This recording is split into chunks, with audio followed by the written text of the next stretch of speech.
Di saat ini bulan langit bersinar dengan terang, malam hari di Bukit Haruna sisi selatan menjadi hening. Daniel menggunakan segala cara sampai akhirnya berhasil menidurkan anak-anak.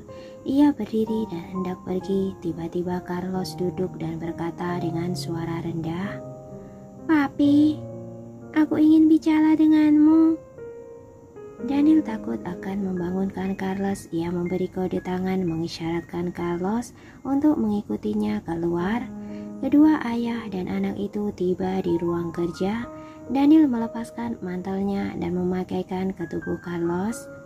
"Pakai baju agak tebal, jangan terkena flu," ucapnya dengan perhatian. Carlos yang berumur 6,5 tahun terlihat agak lucu dalam pakaian besar ayahnya. Mantel yang besar menutupi tubuh kecilnya, hanya memperlihatkan kepala kecilnya. Carlos dapat merasakan kehangatan yang disalurkan dari pakaian itu. Hatinya menjadi lebih nyaman. Daniel duduk di atas sofa. Ia terbiasa menuangkan alkohol ke gelas untuk dirinya. "Papi, tidak boleh minum alkohol." Carlos lekas menghentikan. "Paman Dian bilang, Papi harus sembuh dari penyakit serius. Tidak boleh minum alkohol." "Anak itu perlu dipukul," Daniel memakinya. "Sekarang kami bertiga sudah membentuk misi baru, yaitu mengawasi Papi agar tidak merokok dan minum alkohol." Carlos mengenyitkan kening, wajahnya tampak serius. Daniel tak berdaya. "Ia sudah tidak minum." Ia adalah ayah yang baik yang mempedulikan perasaan anaknya dan tidak peduli pemikiran mereka terhadap dirinya. Jadi sekalipun ia berpura-pura, ia tetap harus mengendalikan dirinya. "Beberapa hari ini, Papi terus sibuk di luar, tidak sempat memperhatikanmu." Daniel mengulurkan tangan ke arah Carlos. "Coba Papi lihat, apa kamu kurus?" Carlos mendekat dan memeluk Daniel.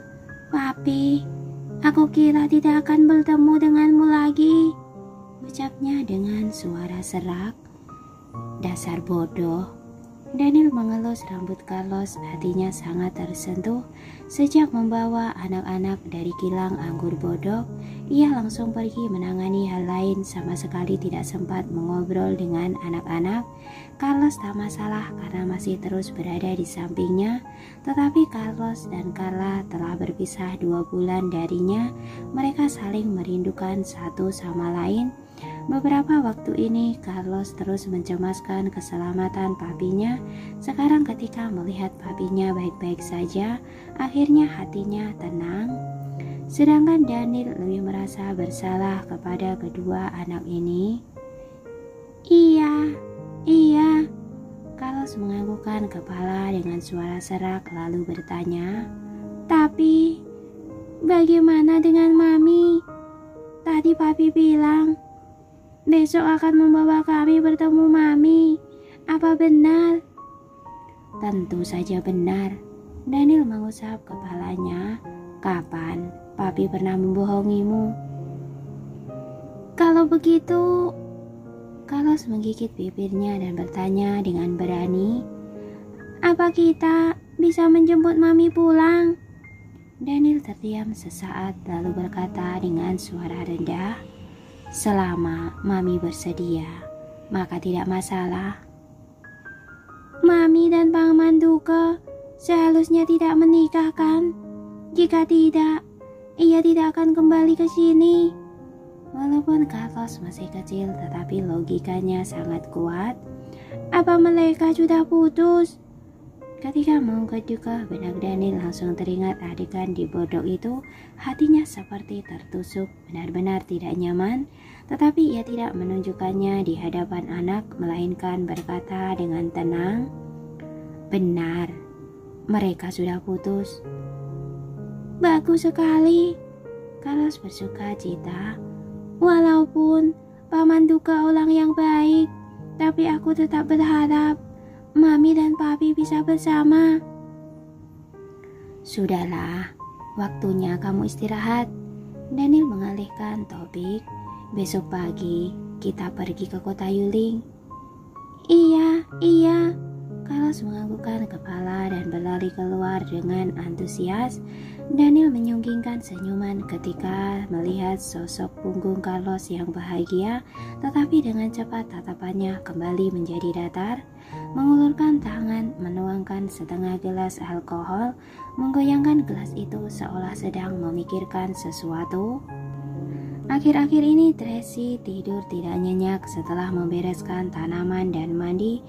Waktu sudah menunjukkan pukul 2 subuh. Walaupun ia sangat lelah tetapi sama sekali tidak bisa tidur, jadi ia melihat-lihat foto lama. Waktu dulu ia, ayahnya, dan Bibi Juni tinggal di sini. Mereka memotret banyak foto. Kemudian setelah terjadi insiden dengan ayahnya, Frank mengambil seluruh aset. Seharusnya barang-barang di villa ini sudah dibuang. Entah dari mana keluarga Wellens menemukan barang-barang ini lagi. Sekarang setelah melihat foto masa lalu, dia teringat memori indah dulu. Di dalam hatinya ada sebuah kehangatan yang spesial. Tak terasa subuh pun tiba. Akhirnya Tracy tak sanggup menahan kelelahannya. Ia tertidur sambil memeluk foto album. Anak-anak memanggilnya, "Bibi." Dari luar ia sama sekali tidak mendengarnya. "Shh, Bibi sedang tidur." Naomi lekas membujuk mereka. "Kita main di halaman ya. Di sana ada ikan emas dan banyak tanaman yang indah loh." "Oke." Anak-anak menjawab dengan patuh. Kemudian mereka lekas menutup mulut mereka dan berjalan sambil berjinjit. Naomi membawa anak-anak turun ke bawah dan pergi bermain. Ia berpesan pada Cecil dan Ani untuk memanggil mereka setelah sarapan selesai. 18 pengawal wanita yang menyiapkannya sendiri, tidak memperkerjakan pembantu. Bukan karena masalah uang, walaupun grup Moore bangkrut, Tracy tetap memiliki uang, tetapi demi mengurangi risiko, tidak ingin memperkerjakan orang tidak dikenal. Selain itu, mereka tidak ada tugas lain selain menjaga 3 anak. Mereka benar-benar sangat bosan. Naomi dan beberapa pengawal lain menemani 3 anak bermain di halaman. Tiba-tiba terdengar suara mobil di luar. Semua orang lekas bersikap waspada. Naomi memberi kode mata. Beberapa pengawal lekas melindungi anak-anak dan membawa mereka masuk ke rumah. Di saat bersamaan, Naomi dan pengawal lainnya pergi memeriksa. "Kak Naomi." Di saat ini pintu halaman terbuka. Pengawal yang berjaga di luar datang melapor. "Presiden Daniel kemari." "Presiden Daniel?" Naomi sangat terkejut. Ia lekas keluar. Ternyata ada 2 kendaraan off-road dan sebuah mobil Rolls Royce berhenti di depan gerbang utama. Ketika pintu mobil dibuka, Daniel membawa 3 anak turun dari mobil. Kaki jenjangnya menginjak daun ginkgo coklat keemasan, mengeluarkan suara karisma yang unik. "Presiden Daniel." Naomi tercengang. Ia mengira para pengawalnya salah orang. Tak disangka Daniel sungguh kemari. "Iya." Daniel menganggukkan kepala dan mengamati villa ini. "Kak Naomi." Carla langsung memeluk Naomi ketika melihatnya. "Senang sekali bisa bertemu denganmu. Kakak di sini. Belati Mami juga ada di sini," ucap Carla dengan antusias. "Tentu saja, Mami ada di sini. Ia sedang tidur di lantai atas." Naomi menggendong Carla dan berkata dengan senang, "Carla, lama tak bertemu. Coba kakak lihat, apa kamu semakin kurus?" "Kurus karena melindungi Mami." Suara Carla menjadi serak ketika membicarakan maminya. "Kakak antar kamu bertemu Mami ya." Naomi mencubit pipi Carla, lalu memanggil Carlos dan Carlos. Carlos, ayo masuk." "Biarkan mereka main di bawah dulu." Daniel bicara dengan acuh tak acuh. "Jangan mengganggu maminya istirahat." Setelah bicara, ia berkata kepada anak-anak, "Nanti bertemu Mami setelah Mami bangun." Iya, papi. Anak-anak menjawab dengan serentak, anak baik. Daniel membelai kepala anak-anak lalu berjalan masuk ke dalam villa. Di saat ini 3 anak perempuan lainnya juga buru-buru berlari keluar ketika mendengar suara Carlos dan Carla. Kebetulan sekali mereka berpapasan dengan Daniel. Ini adalah pertama kalinya Daniel bertemu dengan ketiga anak ini secara resmi. Ia mengamati sejenak lalu mengernyitkan kening. Ini adalah anak Lorenzo Moore. 3 anak perempuan. 3 anak perempuan melihat Daniel lekas bersembunyi ke belakang Paula. Mereka memeluk kaki Paula dan menjulurkan kepala kecil keluar, memandang Daniel dengan penasaran, seolah sedang mengamati seekor monster. Tini bertanya dengan mulut cemberut dan suara lemah, "Kamu adalah papi dari anak-anak Bibi?" "Dia galak sekali," Winnie berkata dengan marah. "Waktu di Taman Anggur, dia langsung membawa pergi Kak Carlos dan Kak Carla. Dahal jahat." Tini mengejek menggunakan wajahnya ketika mendengar Daniel membawa anak-anak pergi. Aku akan memanggil papiku untuk menghajarmu." Daniel tidak hanya tak marah, malah tertawa. Ternyata begini cara bicara anak umur 2 tahun lebih. Suara kekanak-kanakan dan pelafalan tak jelas. Kamu yang kekanak-kanakan." Tini panik, ia mengepalkan tangan dan bicara sambil menggetakkan gigi. "Cepat celahkan Kak Carla dan Kak Carlos." "Benar, celahkan." Winnie juga melambaikan kepalan tangannya yang berdaging dengan wajah galak. Tini, Winnie, Biti. Di saat ini Carla berlari masuk dari luar dan menegur dengan keras, "Tidak boleh bersikap kurang ajar pada papiku." "Wah, Kak Carla!" Ketiga anak lekas maju memeluknya. "Senang sekali bertemu denganmu. Aku rindu padamu." "Aku juga rindu kalian." Carla memeluk mereka bertiga satu persatu lalu menarik mereka bermain di halaman depan. Anak-anak ini galak juga. Walaupun tatapan Carlos cuek ketika melihat 3 anak, tetapi matanya penuh dengan kasih sayang. "Lebih galak dari Carla saat ia kecil." Carlos tak berdaya. "Benar-benar galak. Galak. Roxy mengikuti dari belakang mengulangi ucapan tuannya. "Wah, ini adalah Roxy. Lucu sekali." Menyadari adanya Roxy, ketiga anak lekas mengelilinginya. "Kalian lembut sedikit. Roxy juga anggota keluarga kami." Carla mengingatkan dengan lembut. "Oh ya, mana burung elang Roxy?" "Burung elang Roxy sedang sakit, jadi ia istirahat di atas," Paula berkata sambil tersenyum. "Burung elang Roxy sangat malang. Lain kali ke luar negeri, jangan bawa dia lagi. Rasanya ia selalu sakit." Carla agak mengasihani Roxy. "Nanti aku akan melihatnya.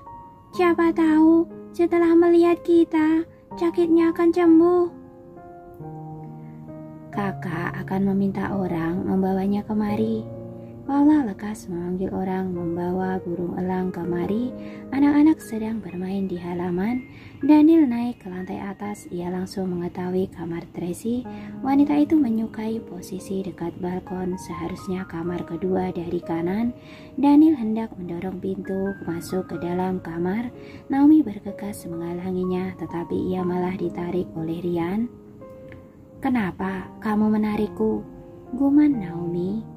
"Biarkan mereka bertemu berduaan," Ryan berkata dengan suara rendah. "Tidak akan terjadi apa-apa."